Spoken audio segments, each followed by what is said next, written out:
మొదటి కొరింథీయులకు రాసిన పత్రిక 1వ అధ్యాయం 1-2 వచనాలు చదవండి. దేవుని చిత్తం వలన యేసుక్రీస్తు యొక్క అపోస్తలుడుగా నుండుటకు పిలువబడిన పౌలును సహోదరుడైన క్రిస్తేయును చాలు. దేవుని చిత్తము వలన యేసుక్రీస్తు యొక్క అపోస్తలుడుగా ఉండుటకు పిలువబడిన పౌలు తనకు తాను అపోస్తలుడు కాలేదు అని చెప్పుకుంటున్నాడు. అక్కడ యేసుక్రీస్తు యొక్క అపోస్తలుడైన ఆయన సొంత అపోస్తలుడు కాదు. అమ్మా, సేవ ఎప్పుడూ కూడా మాకు చెయ్యాలనిపించి చేసేది కాదు. దేవుని చిత్తము వలన పిలువబడిన సేవకుడు. నేను అర్థం చేసుకోవాలి. సేవకులు దేవుని చిత్తము వలన పిలువబడిన వారు. తర్వాత పౌలును సహోదరుడైన సోస్తెనేసును కొరింథీలోనున్న దేవుని సంఘమునకు అనగా ఈరోజు టాపిక్ ఏంటంటే సంఘం అంటే ఏంటి అనేది మీకు ఈరోజు చెప్పాలనుకున్నాను. నేను ప్రభు ప్రేరేపించారు. కొరింథీలో ఉన్న సంఘమునకు అనగా క్రీస్తు యేసునందు పరిశుద్ధపరచబడిన వారై. ఆగండి. సంఘం అంటే ఏంటంటే క్రీస్తు యేసు నందు పరిశుద్ధపరచబడిన వారు. ఇది మొదటి పాయింట్. ఇక్కడ కూర్చే పాగాది మనం. సంఘం అంటే ఏంటి? యేసయ్య చేత పరిశుద్ధపరచబడిన వారు. పరిశుద్ధపరచబడటం అంటే ఏంటి బాబు? పాల్, పరిశుద్ధపరచబడటం అంటే ఏంటి తెలుసుకోవాలి. శుద్ధి చేయడం అంటే ఏంటి?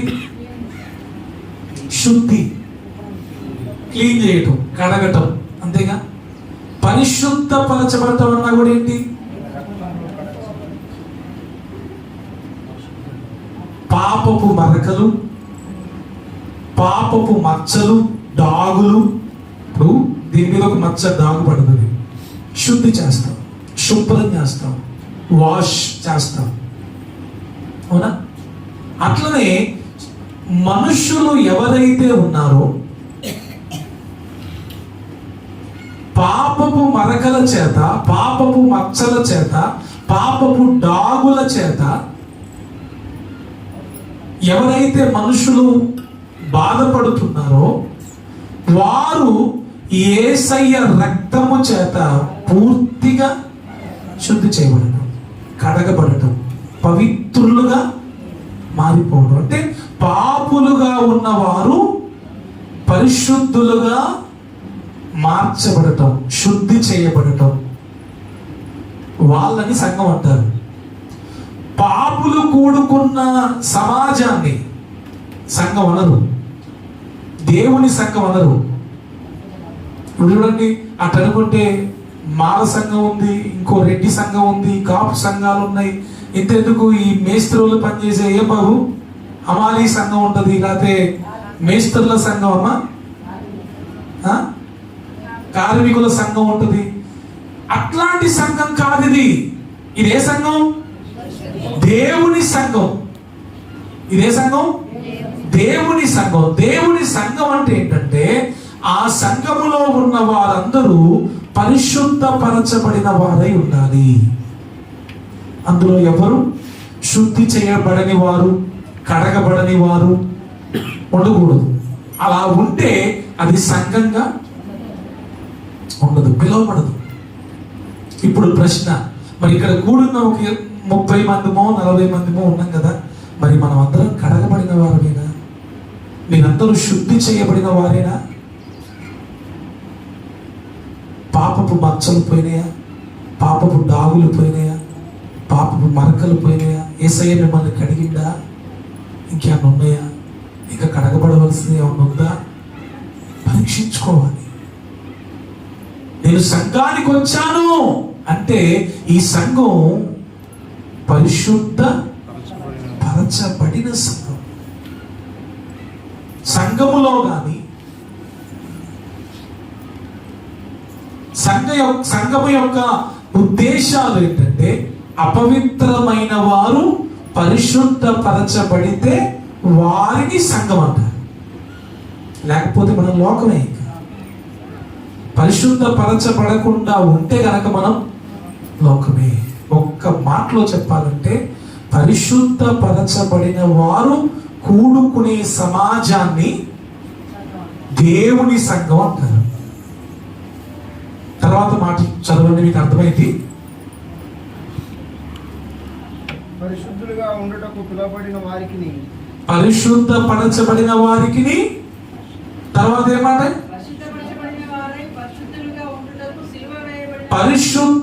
పరిశుద్ధులుగా ఉండుటకు పిలువబడిన వారికి. రెండో మాట. ఫస్ట్ ఏమో పరిశుద్ధపరచబడిన వారు. ఇప్పుడు ఎందుకు పిలువబడ్డారు? యేసయ్యని గడిగింది కాబట్టి ఇప్పుడు ఇక్కడ నుంచి ఎట్లా ఉండాలి? అది అందుకే ఆయన పిలిచిండు. ఫస్ట్ ఏమో పాపములో ఉన్న నిన్ను కడిగిండు. అమ్మా, ఫస్ట్ పాపములో ఉన్న నిన్ను కడిగి పరిశుద్ధపరిచి సంఘంలో చేర్చి ఏం చెప్పిందంటే మళ్ళీ అంటించుకోకు, మళ్ళీ రాసుకోకు, మళ్ళీ ఆ బురద నీకు అంటకుండా చూసుకో, పరిశుద్ధంగా ఉండు.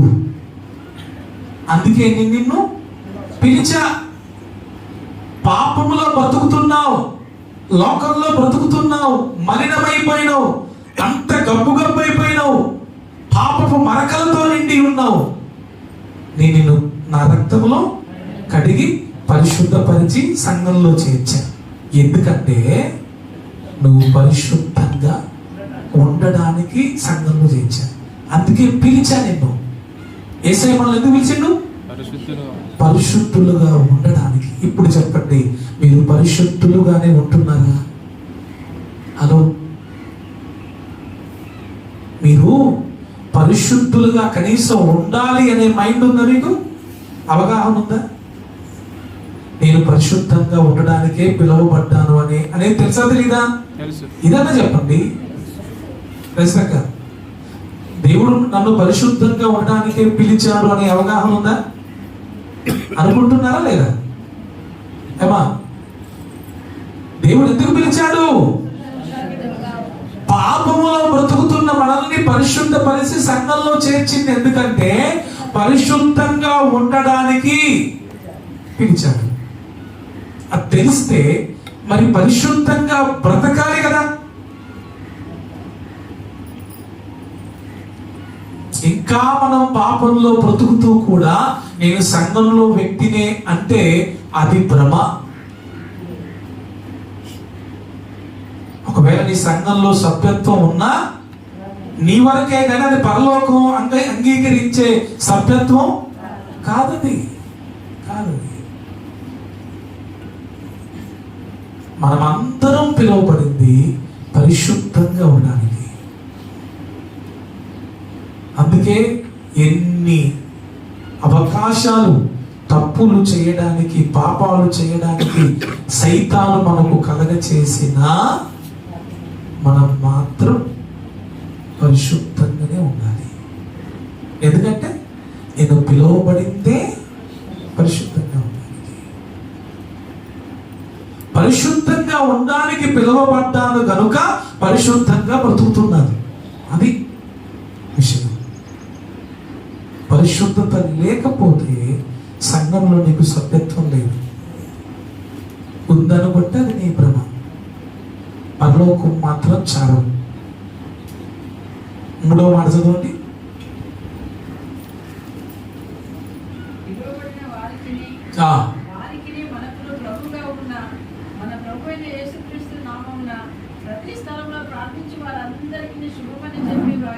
ప్రార్థించు వారందరూ. వినండి, ఫస్ట్ ఏమో పరిశుద్ధపరచబడిన వారు సంఘం అంటే. రెండవది పరిశుద్ధులుగా ఉండుటకు పిలువబడిన వారు సంఘం అంటే. మూడవది ప్రార్థించువారు. సంఘం అంటే, సంఘం అంటే ఎవరు తెలుసా? ప్రార్థనే. ప్రార్థించే వారిని సంఘం అంటారు. నీకు ప్రార్థన చేయట్లేదా? నువ్వు సంఘంలో సభ్యునివి కావు. నీకు అది లేదుగా. ప్రార్థన అంటే సంఘములో ఉన్న వారందరి కొరకు ప్రార్థన చేయాలా. నీకోసం నువ్వు కాదు. ఇక్కడ ప్రేయర్ రిక్వెస్ట్ నోట్స్ ఎందుకు పెట్టేది? నువ్వు వచ్చి సంఘంలో ఉన్న వాళ్ళందరి కొరకు ప్రార్థన చేయడానికి.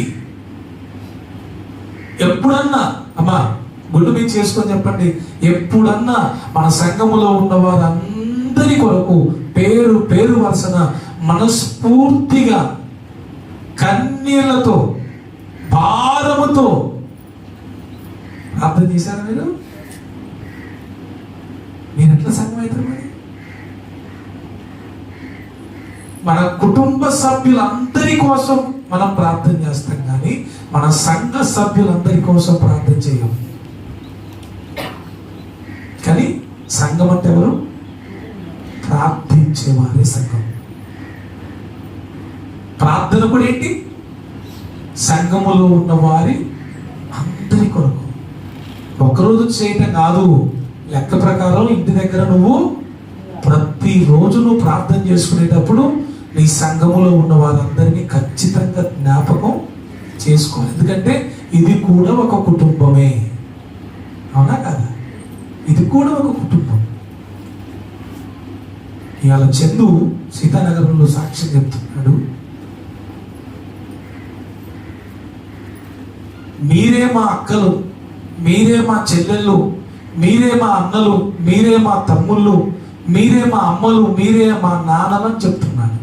ఎందుకంటే నా కుటుంబం ఎవరు రక్షణ పొందలేదు, నా బాధలు ఎవరికి నేను చెప్పుకోలేను, నా కొరకు వాళ్ళు ఎవరు ప్రార్థన చేయరు అని అన్నారమైనా సీతానగరం సంఘమైనా నాకున్నది మీరే, మీరే నా కుటుంబం సభ్యులని ఏడ్చుకుంటూ చెప్తున్నాడు.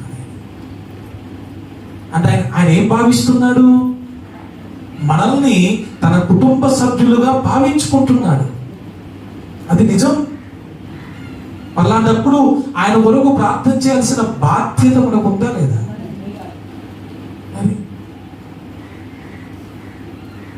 ఈ రోజు నుంచి గుర్తుపెట్టుకోండి, ప్రతిరోజు మీరు ప్రార్థన చేసేటప్పుడు మన సంఘములో ఉన్న వారందరినీ జ్ఞాపకం చేసుకోవాలి. సాక్ష్యాలు వరకునే కాదు చెప్పేది, నా కుటుంబ సభ్యులు వీళ్ళు నా బాధలు వీళ్ళతో పంచుకుంటే నా కోసం వీళ్ళు ప్రార్థన చేస్తారని నిలబడి సాక్ష్యం చెప్పేది, ఏడ్చుకుంటారు. టైంపాస్ కోసమా? కొంతమందికి బుద్ధి లేదు, అసలు సాక్ష్యాలు కూడా సరిగినట్ల. ఈయన బాధ ఇది చెప్తా అంటే వాళ్ళ నవ్వులు ఆలే. నీకు ఆ బాధ వస్తే తెలుస్తుంది. నువ్వు సాక్ష్యం చెప్పేటప్పుడు అవతల నవ్వుకుంటూ ఏడిస్తే, నవ్వుకుంటా హాయిగా ఉంటే ఎట్టనిపిస్తుంది?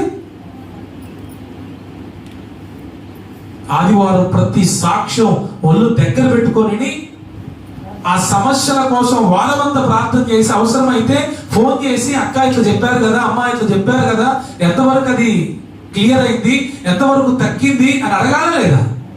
అది కుటుంబ సభ్యుని బాధ్యత. అది ఎంతమంది ఉన్నారు అలా అడిగే వాళ్ళు? ఎంతమంది ఉన్నారు అలా ప్రార్థించే వాళ్ళు? ఎంతమంది ఉన్నారు? దయచేసి ప్లీజ్, మన సంఘం అంతా ఒక కుటుంబం అంతే. కులాలు మతాలు ఏం లేవు ఇక్కడ, చిన్న పెద్ద ఏం లేదు, ఉన్నోళ్ళు లేనోళ్ళు ఏం లేదు. దేవుని సన్నిధిలో మనం అందరము ఒకటే. పరిశుద్ధపరచబడాలి, పరిశుద్ధంగా ఉండడానికి పిలువబడ్డాం కనుక పరిశుద్ధంగా ఉండాలి, ప్రార్థించాలి. 9వ వచనం చదవండి. దాంట్లో అదే అధ్యాయంలో 9వ వచనం.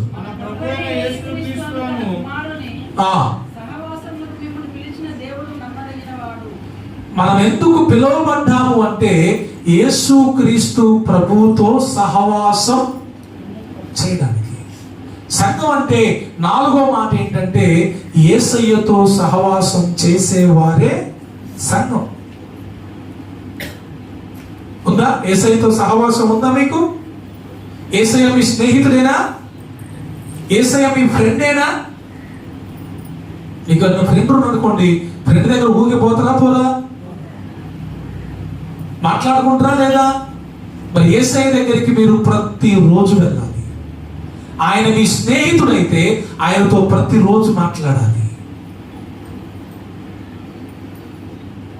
ప్రార్థన చేయటం, ఆయనతో సహవాసం చేయటం, వాక్యం చదవటం, ఆయనతో సహవాసం చేయటం. యేసుకు సంబంధం లేకుండా బ్రతికేవారు సంఘము కానే కారు. 4 పిల్లర్లు చెప్పారు అపోస్తుల కార్యములలో, 2:42 ఉంటది.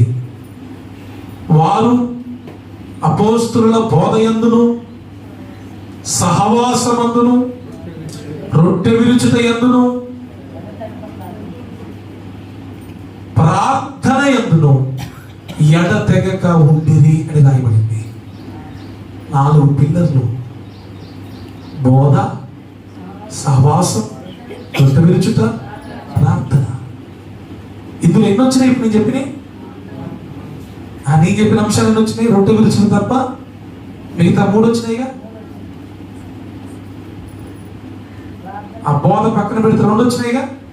ఏంటి? ప్రార్థన చేయాలి, సహవాసం చేయాలి. అప్పుడే సంఘం వాళ్ళు. నువ్వు ప్రార్థన చేయవు, సహవాసం ఉండదు. సేవకుడితో సహవాసం ఉండాలి, తోటి విశ్వాసతో సహవాసం ఉండాలి, దేవునితో సహవాసం ఉండాలి. ఎంతుంది మీకు చెప్పండి? మీరు ఎవరితో అయినా సహవాసం చేస్తున్నారా? సంఘంలో నాతో సహవాసం చేస్తున్నారా? మీరు ఎట్లా బలపడేది? మరి మీ బాధలు ఎట్లా అర్థమయ్యేవి? మీకోసం ప్రార్థన చేసేదనా? సహవాసం చేయడానికి మనం పిలువబడ్డాం. హల్లెలూయా, స్తోత్రం. 4వ మాట చూద్దామా? ఎన్నైనా? 4 5వ మాట 2 తిమోతి 3:15.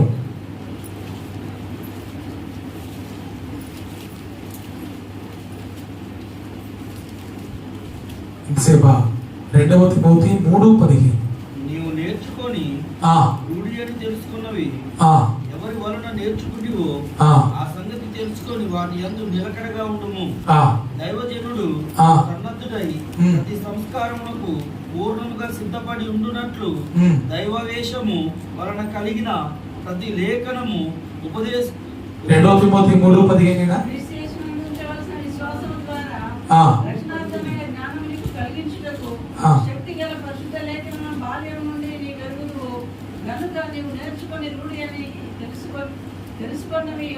సత్యమునకు స్తంభము సంఘము. సత్యమునకు స్తంభం అనే మాట ఉందా? మొదటి తిమోతి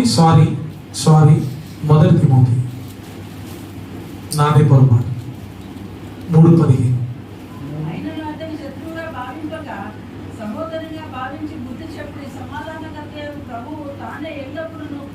ఈ మాట ఉందా? 3:15 మొదటి తిమోతి 3:15. అది ఎక్కడ ఉంది? 15 చివరి. ఆ సంఘము సత్యమునకు స్తంభమును. రైట్. సంఘం అంటే ఏంటి తెలుసా అండి? సత్యానికి స్తంభం, ఆధారం. సంఘములో అసత్యము, అబద్ధానికి చోటు లేనే లేదు. సంఘం అంటే ఎవరు తెలుసా? సత్యము చెప్పేవారే సంఘం, సత్యంగా బ్రతికేవారే సంఘం, సత్యంగా మాట్లాడేవారే సంఘం. అబద్ధాలు మాట్లాడేవారు సంఘ సభ్యులు కాదు.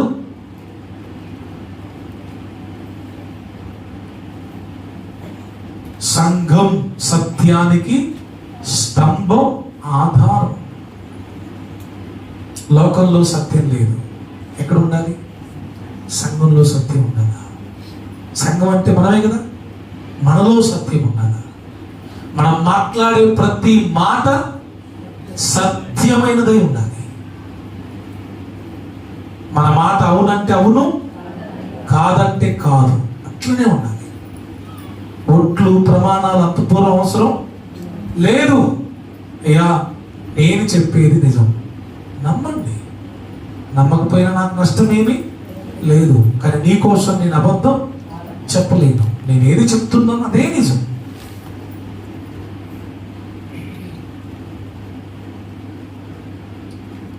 సత్యం మనలో ఉండాలి.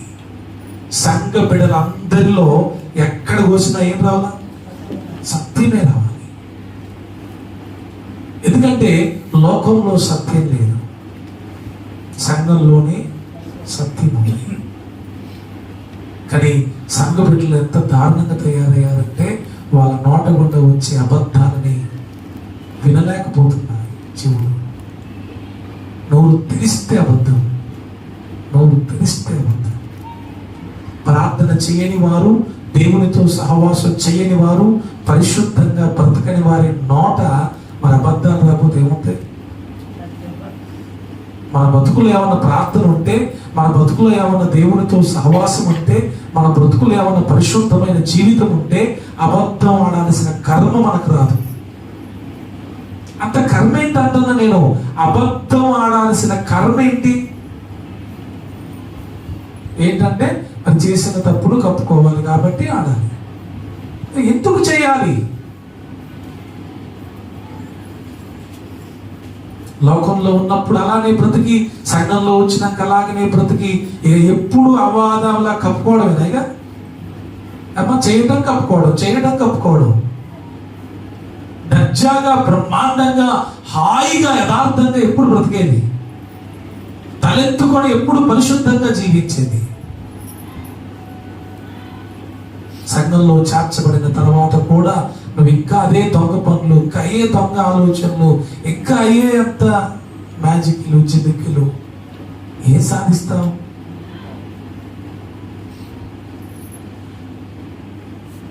ప్రియుడికి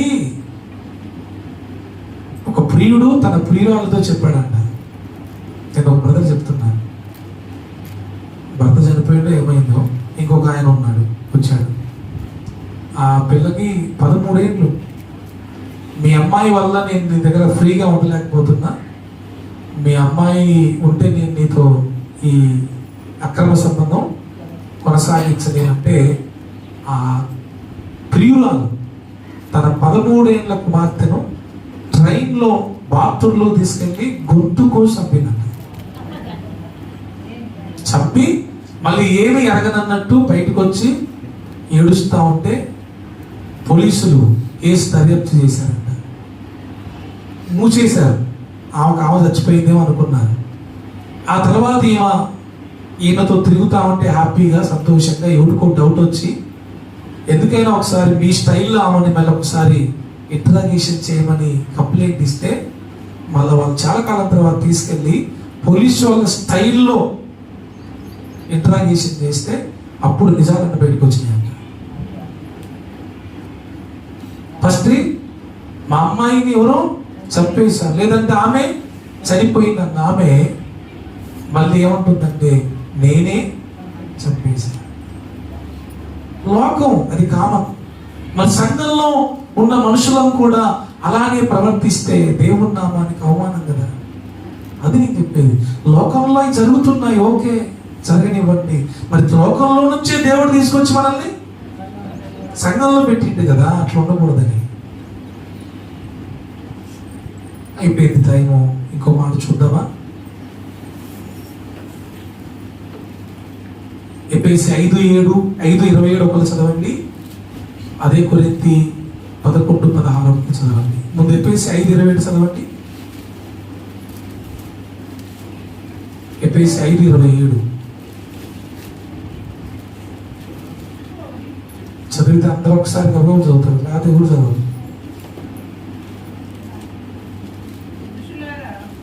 5:27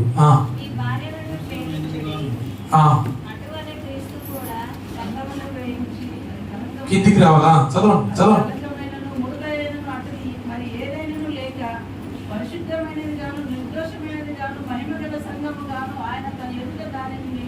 రైట్. ఏ సంఘం? ఆ మాట కోసమే చదివించింది. సంఘంలో ఏముండదమ్మా? మహిమ ఉండాలి. బాగా వినండి మాట, వెరీ సీరియస్.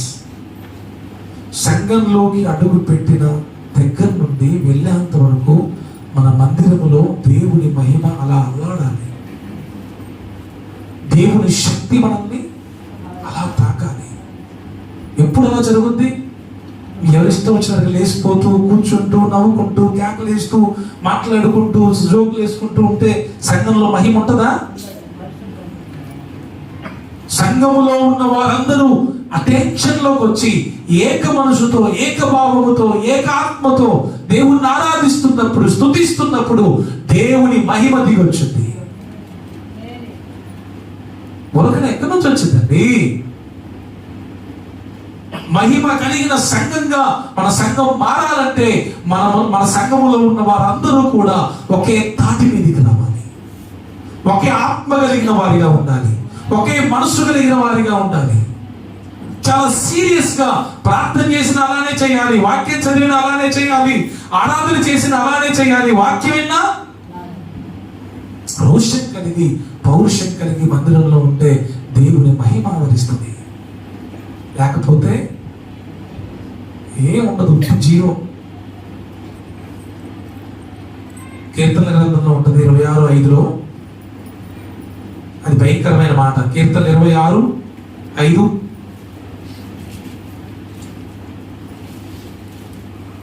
కీర్తన కూడా ఇది టైమా? ఆమోస్ చదివేది కరెక్ట్. 26:5 చాలు. ఏ సంఘం? మీకు చెప్పట్లేదు. మన దుష్టుల సంఘమా దేవుని సంఘమా? నాకు చెప్పండి. ఏడ దేవుని సంఘం?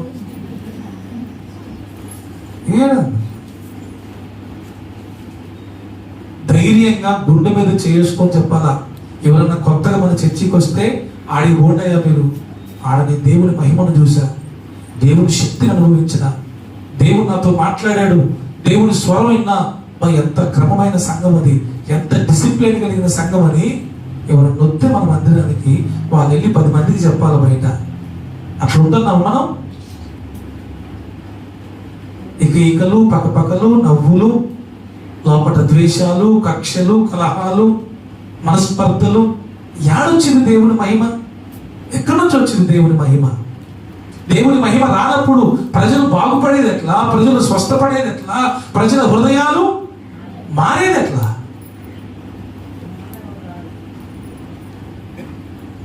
మన సంఘంలో ఎవరు చేర్చబడట్లా తెలుసా మీకు? ఇన్ని సంవత్సరాలుగా ఇందులో నుంచి వెళ్ళిపోవటమే తప్ప ఇందులో నుంచి ఎవరన్నా చేర్చబడుతున్నారా నూతనంగా? కారణం మనం కాదంటారా? మన ప్రవర్తన కాదంటారా? మరి ఇంకెప్పుడు మనం దేవుని దగ్గర పశ్చాత్తాపడేది? ఇంకొక మాట చూసి ముగించేస్తాను నేను. అదే కొరింథీ 1 కొరింథీ 11:16 చూడండి. ఎవడైనాను కలహ ప్రియుడుగా కనబడిన ఎడల. ఏ ప్రియుడు అంట? భోజన ప్రియుడు ఉంటాడు. ఇంకా ఇక్కడే ఉంది అంటే ఏంటి తెలుసా? భోజన ప్రియుడు అంటే అర్థం ఏంటి? భోజనాన్ని బాగా ఇష్టంగా తినేవాడు, ఎక్కువ తినేవాడు అని అర్థం. మరి కలహ ప్రియుడు అంటే గొడవలంటే బాగా ఇష్టపడి రోజు అందరితో గొడవ పెట్టుకుంటాడు అని అర్థం. కలహ ప్రియుడుగా కనబడిన ఎడల మాలోనైనను దేవుని సంఘములోనైనను. మీకు విషయం తెలియాలి, దేవుని సంఘములో ఈ ఆచారం లేదు. ఏంటి ఆచారం? కలహాలు, గొడవలు, కొట్లాట్లు ఇవన్నీ సంఘానికి నష్టం కలిగిస్తాయి. అంతేనా? సంఘములో ఉన్న వారే కొట్లాడుకుంటే, పోట్లాడుకుంటే సంఘానికి నష్టం. ఇప్పుడు కుటుంబంలో ఉన్నవారు పోట్లాడుకున్న కుటుంబానికి నష్టమేనా కాదా? మరి అట్లనే సంఘంలో ఉన్నవారు పోట్లాడుకుంటే సంఘానికి నష్టమే కదా. ఈ ఆచారం సంఘంలో లేదు. అలా చేస్తే సంఘానికి ఎవరు రారు, దేవుని మహిమను ఎవరు చూడలేరు. మీ అందరికీ చెప్తున్నా, 2 చేతులు జోడించి దండం పెట్టి ఎవ్వరు ఎవరితో గొడవలు పెట్టుకోకండి. ఎవరుంటే ఓర్చుకోండి, సహించుకోండి, బలించుకోండి, ప్రార్థన చేయండి, దేవుడికి అప్పచెప్పండి. మనస్పర్ధలు పెట్టుకొని ఉండకండి. సంఘం ఇది, మన వల్ల దేవుడి సేవ పాడైపోయింది. ఈ పొద్దున దేవుడికి లెక్క చెప్పాలి మనం. ఆవేశాలు, ఉక్రోషాలు దేవుని సంఘంలో చూపెట్టొచ్చా? ఇది దేవుడిదండి. మోషే అంత భక్తుడే సంఘం మీద కోపగించినందుకు మోషే తీసవతల పడేసిండు దేవుడు. ఎవరే నువ్వు సావుకులు అయితే అవ్వచ్చు, సంఘం నాది, నా సంఘం మీద నీ అధికారం ఏంటని దేవుడు అవతల తీసుకునేసాడు. మరి అట్లాంటిది మనం అసలు ఏమనుకుంటాం? నాకే అసలు ఒక్కోసారి కాలు చేతులు పనిచేయవు. ఏంటి సంఘం, ఏంటి వ్యవహారం, ఏంటిది? మనం ఎవరు దీనికి భాషలం కాదు, సంఘంలో సభ్యులం మాత్రమే. నేనే కొన్నిసార్లు సంఘంలో ఉన్న ఎవరి మీద కోప్పడను గట్టిగా, మీరు ఒకరి మీద ఒకరు ఇంత గట్టి గట్టిగా అరుచుకోవడం, కేకలు వేసుకోవడం, గొడవలు పెట్టుకోవడం, ఎవరికి నష్టం? ఇదంతా సంఘానికి నష్టం. సంఘం ఎవరిది? దేవుడిది. ఆయన ఏమన్నాడు? ఈ ఆలయాన్ని, ఈ సంఘాన్ని ఎవడైనా పాడు చేస్తే నేను వాడిని పాడు చేస్తానని దేవుడు చెప్పాడు. చేస్తారా? చేయడా? మన వల్ల సంఘానికి జరిగితే మేలు జరగాల, లాభం జరగాల, ఉపకారం జరగాల, న్యాయం జరగాల, సంతోషం జరగాల. పొరపాటున మన వల్ల సంఘానికి ఎట్టి నష్టం అమ్మా, మీ అందరికి చెప్తున్నా, మీ వల్ల సంఘానికి మేలు జరగనివ్వండి, మీ వల్ల సంఘానికి లాభం జరగనివ్వండి. అంతేగాని సంఘానికి న్యాయం జరగకుండా నీ వల్ల సంఘానికి అన్యాయం జరిగితే దేవుడు ఊరుకుంటాడా? ఇంకో మాట చెప్పనా, సంఘం అంటే దేవుని భార్య. వధువు సంఘం అంటారు కదా. ఇప్పుడు నా భార్యని ఎవడన్నా అంటే నేను ఊరుకుంటానా? మీరు ఊరుకుంటారా? మీ భార్యని ఏమన్నట్టు ఊరుకుంటారా? మరి దేవుడు ఎందుకు ఊరుకుంటాడు? దేవుడు ఎందుకు ఊరుకుంటాడండి? రావద్దు, దేవుని భార్య జోలికి వెళ్ళొద్దు. చేతనైతే మేలు చేద్దాం, సంఘ క్షేమాభివృద్ధికి పాటుపడదాం. అంతేగాని మన ఇష్టం సంఘంలో నెరవేర్చకూడదు. గుర్తుపెట్టుకోండి, నాదే సాగాలి సంఘంలో, నేను చెప్పినట్టే జరగాలి సంఘంలో, నా పెత్తనమే సాగాలి సంఘం. ఎవ్వరు అసలు నాకే లేదు రైట్, అసలు అట్లా అనడానికి నాకే రైట్ లేదు.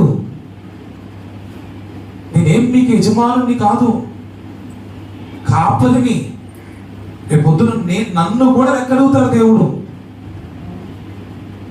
నా వలన ఎవరు దేవునికి దూరం అయిపోతారో అని ఎప్పటికప్పుడు గుండెల్లో భయం కలుగుతూ ఉంటుంది.